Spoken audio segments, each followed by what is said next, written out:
who's actually going to get the most out of the DJI Mini 4 Pro, and who should walk away before spending that premium cash. If you're on the fence about whether a sub-250-gram drone is worth the price tag for everyday shooting, this is the moment to decide.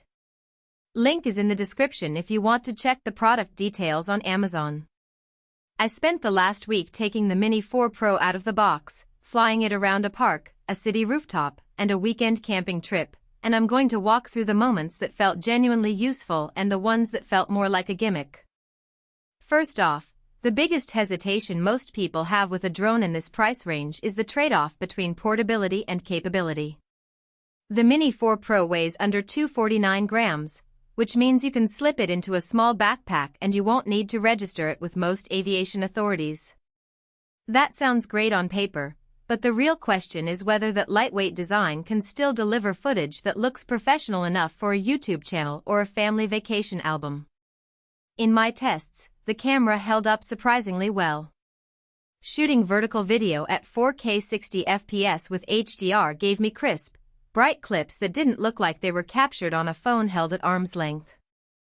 When I set up a vertical Instagram reel from a cliffside, the HDR helped retain sky detail while keeping the foreground rock texture, something I've struggled with on older Mini models.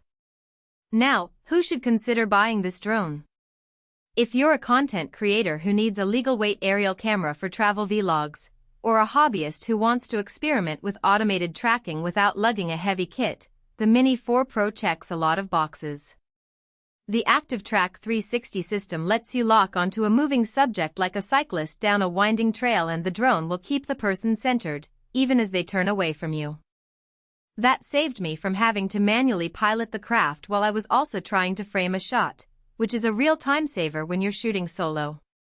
On the flip side, if you're a professional cinematographer looking for a cinema-grade rig, or someone who wants to fly in densely built-up urban environments, you might want to skip this model.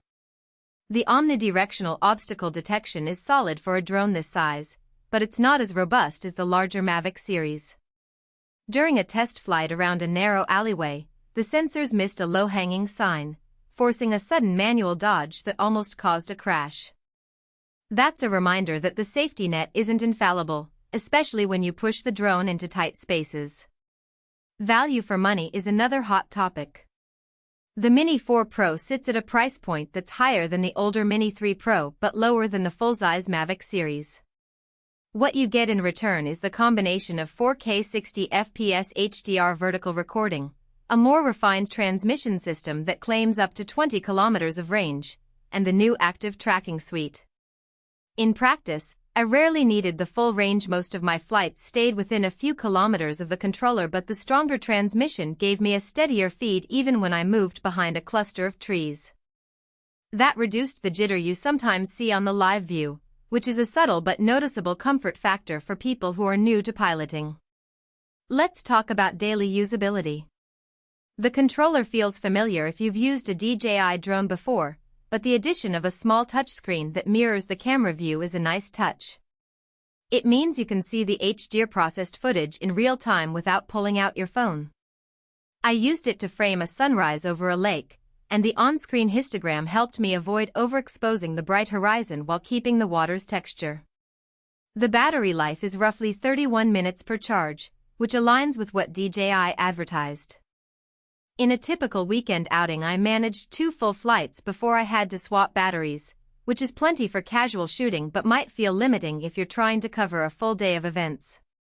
One practical weakness that showed up is the wind tolerance. Because the drone is so light, it struggles in breezy conditions. I tried a flight on a day with a steady 12 miles per hour wind, and the gimbal started to wobble despite the stabilization algorithms. The footage still looked decent, but the extra motion made me spend extra time in post-production smoothing out the shake. If you live in a coastal area or plan to fly on windy days, you'll need to accept that you'll get smoother results on calmer mornings. Another aspect worth mentioning is the learning curve for the newer tracking features. ActiveTrack 360 is impressive once you get the hang of it, but the initial calibration can be a bit finicky.